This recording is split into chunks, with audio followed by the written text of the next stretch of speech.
Hello. नमस्कार sir. नमस्ते। मैं डॉक्टर अखिल मानी। आज हम डिस्कस करेंगे कि प्रोस्टेट की क्या तकलीफ होती है और अगर कैंसर होता है तो क्या कैसे डिटेक्ट करते हैं। और हम आज डिस्कस करेंगे कि उनका कैसा तकलीफ हुआ था, कैसे डायग्नोस हुआ, ऑपरेशन कैसे हो गया और उनका रिकवरी कैसा था और 2 से 3 साल के बाद उनका लाइफस्टाइल कैसा है। तो मैं आपसे पहले पूछता हूँ कि आपको इनिशियली क्या तकलीफ हुई थी, कब हुई थी और आपका डायग्नोसिस कैसे हुआ। सर मैं फरवरी 2023 में चंडीगढ़ एक शादी में गया था। तो शादी हो जाने के बाद में मुझे बुखार आया। मैंने बुखार की दवाई लिया घर से ही, साथ में एक एंटीबायोटिक लिया।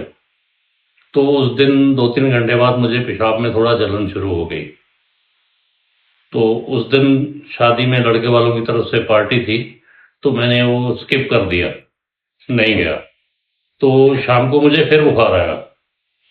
तो हमारे रिश्तेदार ने मुझे फिर से वही दवाई रिपीट कर दिया, बुखार की और एंटीबायोटिक। उससे मुझे रात में बहुत तकलीफ हुई, मेरा पेशाब रुकने लग गया और बहुत ज़्यादा जलन हुई। तो उस टाइम हम लोग चंडीगढ़ में थे, मैंने वहाँ कोई टेस्ट नहीं करवाया। तो रिश्तेदारों ने बोला भी कि यहाँ करवा लो, यहाँ जो भी होगा देख लेंगे। तो मैंने बोला नहीं, मैं पुणे में जाके करवाऊंगा। तो पुणे में आके हमारे फैमिली डॉक्टर हैं, तो उनसे मैंने कांटेक्ट किया। उन्होंने कुछ टेस्ट लिख के दिए, तो उसमें मेरा पीएसए बढ़ा हुआ था, 19 पॉइंट कुछ मेरा पीएसए हो गया था। तो उन्होंने मुझे डॉक्टर का नाम दिया, मैं उनके पास गया। तो उन्होंने मुझे बोला, 1 महीने की दवाई दिया पीएसए कम करने के लिए। तो 1 महीने की दवाई के बाद फिर पीएसए टेस्ट किया, तो सिर्फ 4 ही पॉइंट कम हुआ, 15 पॉइंट के ऊपर था। तो उन्होंने दवाई बंद कर दिया, बोले एक बार फिर देखेंगे, 1 महीने बाद फिर टेस्ट करेंगे। तो 3 हफ्ते बाद फिर टेस्ट किया, तो पीएसए 1 पॉइंट बढ़ गया फिर से। तो उन्होंने बोले नहीं, बायोप्सी करवाना पड़ेगा। तो मुझे यकीन नहीं हुआ, मतलब दवाई तो बंद कर दिया, तो 1 महीना और खा के देखते हैं। तो उसके बाद 1 महीना और दवाई लिए, लेकिन पीएसए उतने का उतना ही रहा, 15 के ऊपर। तो फिर मैंने माने सर से कांटेक्ट किया, उन्होंने भी मुझे वही टेस्ट बताए। लास्ट पे हम लोग ने बायोप्सी करवाए, तो बायोप्सी में कैंसर पॉजिटिव आया। तो मैंने माना सर को बताया कि ऐसा ऐसा इसमें तो कैंसर पॉजिटिव आ गया है। तो बोले नहीं, एक टेस्ट और करेंगे। तो वो फिर एक न्यूक्लियर टेस्ट होता है, एक्सरे, वो करवाया गया, तो उसमें भी पॉजिटिव आया। तो फिर मैंने सर से बोला कि ठीक है, आप जब ऑपरेट करना ही है तो कर दो।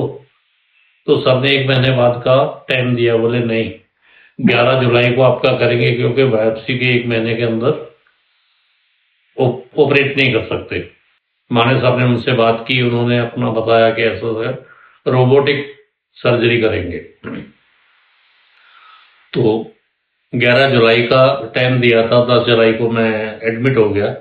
11 जुलाई को मेरी सर्जरी हुई और 15 या 16 को मुझे डिस्चार्ज कर दिया गया। तो उस टाइम पेशाब की नाली वगैरह सब लगी हुई थी।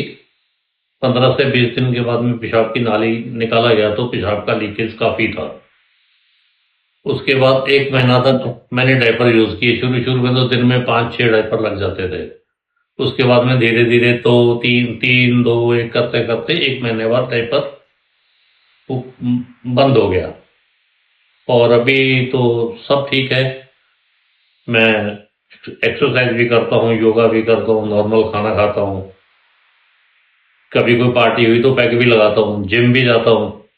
सब लाइफ नॉर्मल है और मैं बहुत अच्छा फील कर रहा हूँ। मुझे अभी कोई तकलीफ नहीं है, कोई दवाई भी चालू नहीं है।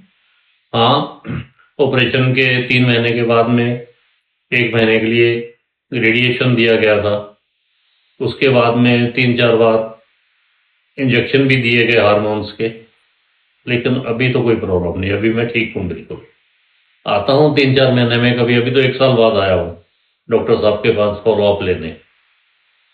अब ठीक है, आई एम वेल। आपको ऑपरेशन करके कितना साल हो गया। ऑपरेशन करके 2 साल 3 महीने हो गए। और अभी आपका जो पहले वाला लाइफ था, घूमना फिरना खाना पीना एक्सरसाइज, अभी पहले कैसा था और अभी कैसा है? पहले 5-6 महीने तो मैं काफी डिस्टर्ब था, मैं घर से निकलता नहीं था।